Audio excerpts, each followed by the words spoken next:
Ever heard of a disease that could silently infect you and then, like, decades later come back with a vengeance? Oh, yeah. That's the reality for so many polio survivors. It's true. We're about to take a deep dive into polio, Okay. its global impact, the surprising ways it progresses, Wow. and how orthotic management helps those affected. Interesting. You might even be surprised to learn you probably know someone who had polio and never even realized it. Yeah, it's very possible. That's right. We've got excerpts from medical texts like the Merck Manual Okay. and some fascinating research on the long-term effects of polio. Sounds good. Get ready to uncover some little-known facts about this disease that once instilled fear in communities worldwide. Yeah, a lot of people don't realize how scary this disease was. So you're probably thinking, isn't polio eradicated? Yeah, I was just thinking that. Well, here's the thing. Okay. It depends where you are in the world. In places like North America, Australia, and Europe, vaccination has been incredibly successful. Cases have drastically reduced thanks to widespread vaccination efforts. That's great. But then you look at tropical and subtropical areas like Africa, India, parts of Central and South America,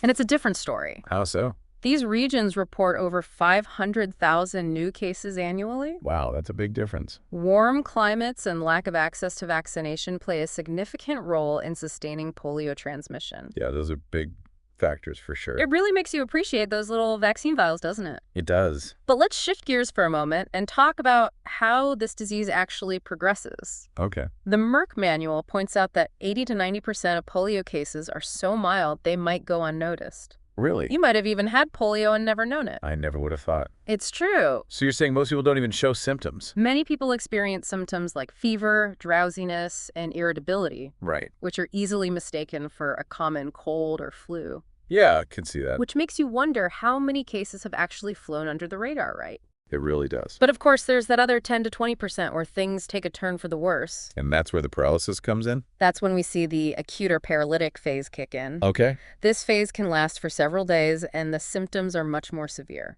I see. One of the key indicators is a change in deep tendon reflexes. Okay. They become hyperactive at first and then diminish. Interesting. It's heartbreaking to imagine the kind of pain those experiencing the acute phase must go through. Yeah, it must be debilitating. Absolutely. Muscle pain and sensitivity force patients to adopt specific positions for comfort, Like what kinds of positions? like lying on their side or back with their joints flexed to alleviate the discomfort. Makes sense. So how long does this acute phase last? Well, paralysis progression actually stops after about 48 hours. So just 2 days. Yeah, that's all it takes. And then what happens? This marks the beginning of the convalescent stage where those paralyzed muscles begin to atrophy, Oh, wow. especially rapidly in the first 2 months. So even though the paralysis itself stops progressing, the effects continue. Exactly. And this atrophy continues, though, at a slower pace for up to 18 months. Really? Yeah, Why is that? due to reduced circulation in the affected muscles. So you've got this initial period of intense progression, then a longer period of ongoing muscle deterioration. Right. But the story doesn't end there, does it? No, it doesn't.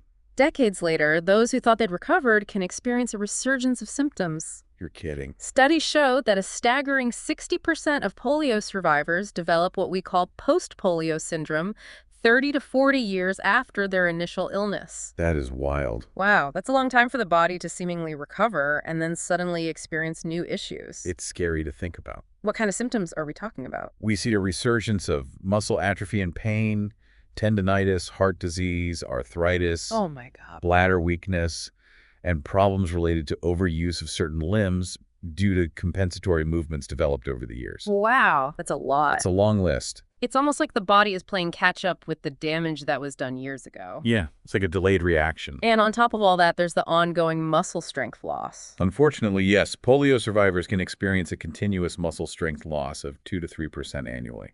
Oh gosh. It's a constant battle against deterioration.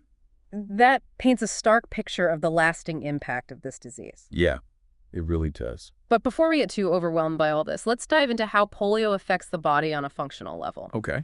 The root cause of these long-term effects lies in the destruction of anterior horn cells in the spinal cord. Right. Think of these cells like the electrical wiring that makes your muscles move. Okay. When they're destroyed, it leads to lower motor neuron dysfunction. And that's what causes the paralysis. Exactly. And because it affects the lower motor neurons, the paralysis is flaccid. meaning the muscles are weak and limp. Got it. It's also often asymmetric, meaning it affects different parts of the body unequally. Okay. But interestingly, sensory function remains intact. Yes, that's a key distinction. So they can still feel. People with polio can still feel sensations, even in areas where they've lost muscle control. That's amazing. It is. It's amazing how resilient the human body is. It is. Despite these challenges, many polio patients are determined to maintain their independence. Makes sense. That's where orthotic management comes in. Okay. It plays a crucial role in helping individuals with muscle deficits regain mobility and become independent walkers. Right. Let's focus on the lower extremities, since that's where we often see the most significant impact. Sounds good. Absolutely. Ankle foot orthoses, or AFOs, I've heard of those. are commonly used to stabilize the foot and ankle complex. Okay. They provide the support needed to compensate for weakened muscles.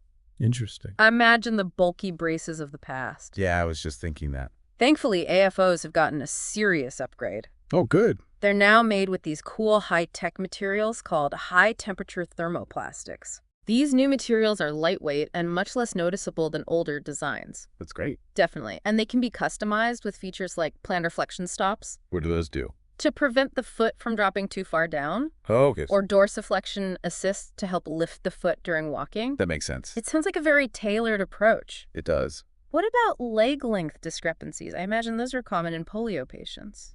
You're absolutely right. Leg length discrepancies, or LLDs, Right. can occur due to uneven muscle development. So how do you fix that? We address this by using specialized heel lifts within the shoes Okay. or by modifying the AFO itself. So AFOs are great for providing support and stability, Right. but what about those cases where muscle loss is more severe? In those situations, we might recommend a knee ankle foot orthosis, or KAFO. Okay. This type of brace provides additional stability by extending support up to the knee joint. So it's bigger. It's especially helpful for patients who have difficulty controlling their knee or experience leg weakness. Interesting. It sounds like finding the right balance between providing stability and allowing for mobility is key. Precisely. People with polio need to conserve energy, and excessive bracing can actually work against them. Right. Polio can throw the body some serious curveballs. Yeah. Think of it like a domino effect where one issue can lead to another. Okay, like what? Exactly. We often see things like hip abduction contracture, which can even lead to hip subluxation or dislocation. Wow. Then there's knee flexion contracture, where the knee is constantly bent, Oh, gosh. and iliotibial band contracture, which can cause problems with hip rotation. Yeah.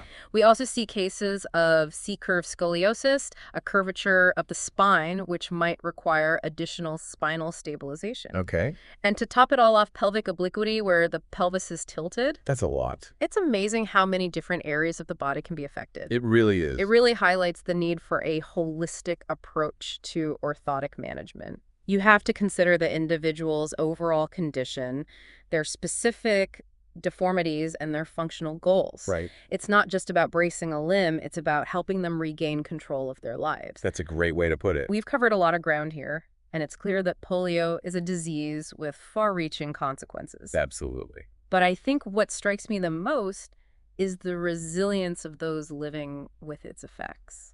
It's truly inspiring. They face incredible challenges, but their determination to lead fulfilling lives is remarkable. Yeah, it really is. And that determination, coupled with advances in orthotic management, has allowed many to achieve a level of independence that might have seemed impossible at one point. I can see that. But, we've talked a lot about the medical side of things, but I think it's time we hear from some real people who've lived through this. I agree. Hearing their stories will really bring this whole discussion to life.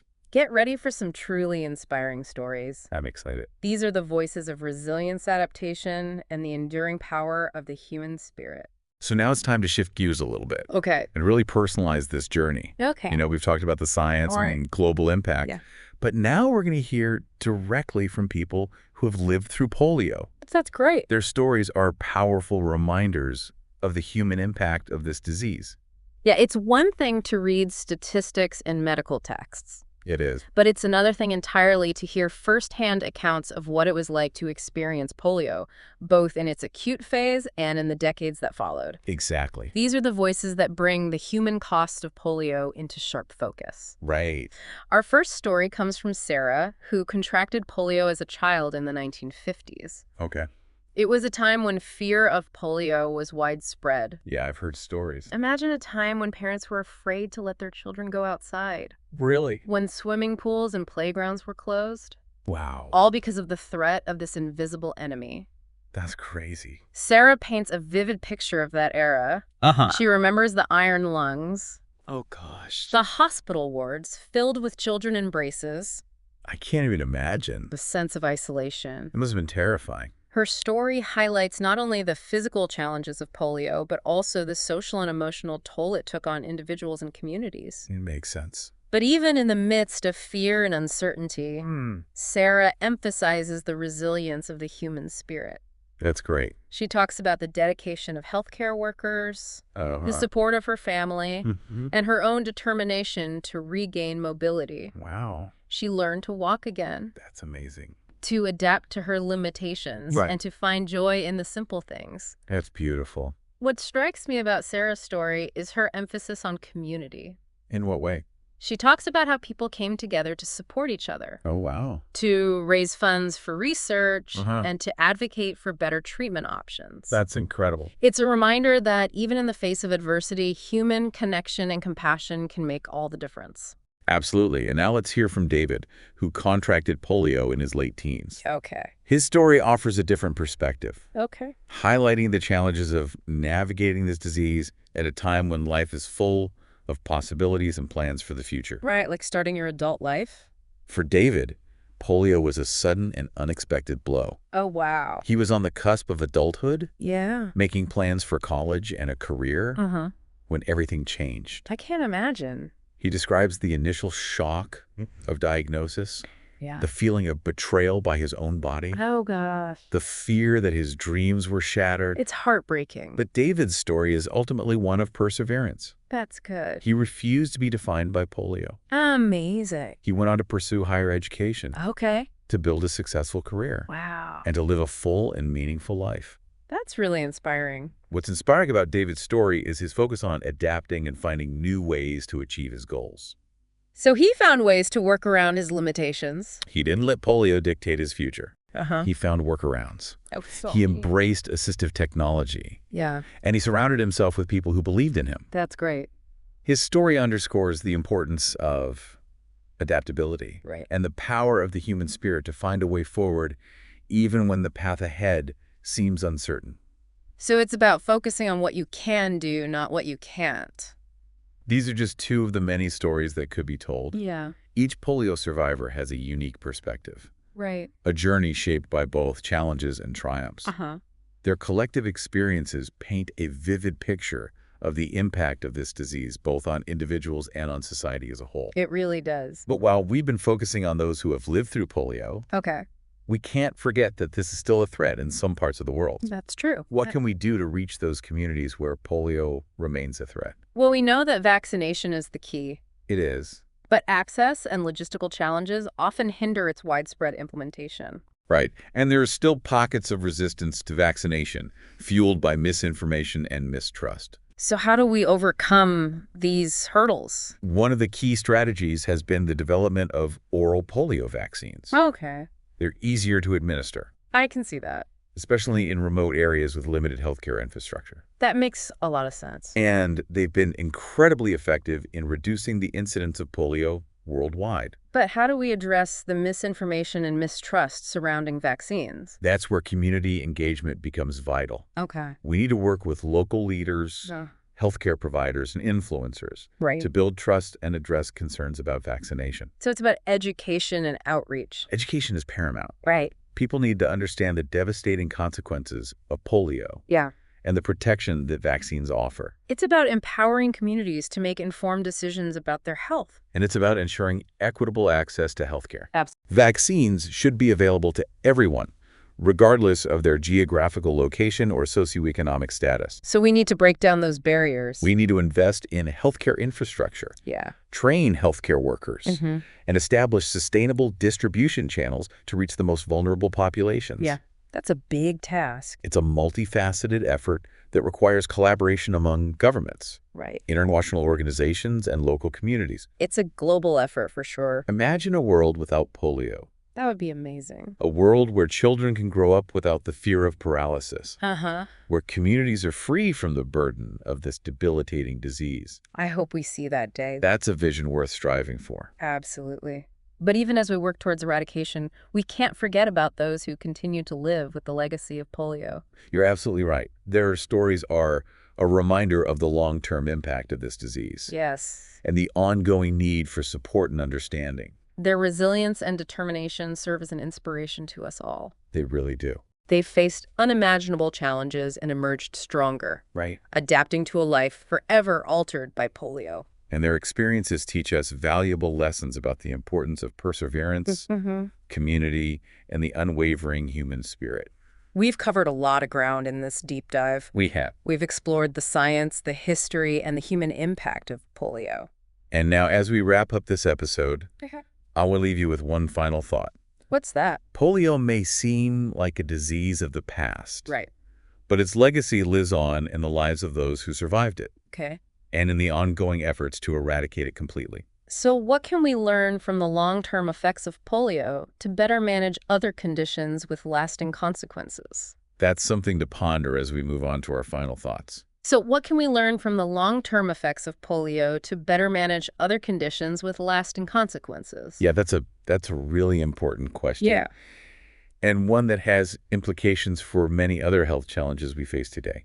Absolutely. Think about conditions like stroke or traumatic brain injury, where individuals may experience muscle weakness and mobility limitations years after the initial event. Yeah, the focus on orthotic management to promote independence and the emphasis on energy conservation are highly relevant in those cases as well. It's not just about addressing the immediate physical limitations.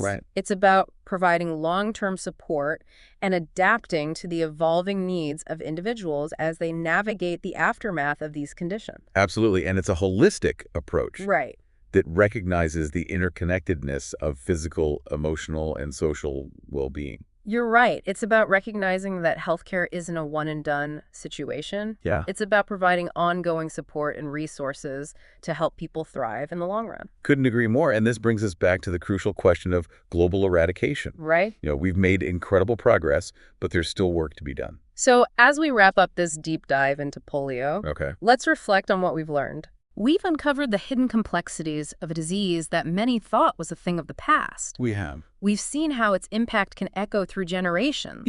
And how the fight against it continues even today. It's an ongoing battle. We've also been reminded of the incredible resilience of the human spirit. It's really remarkable. And the power of community in the face of adversity. Absolutely.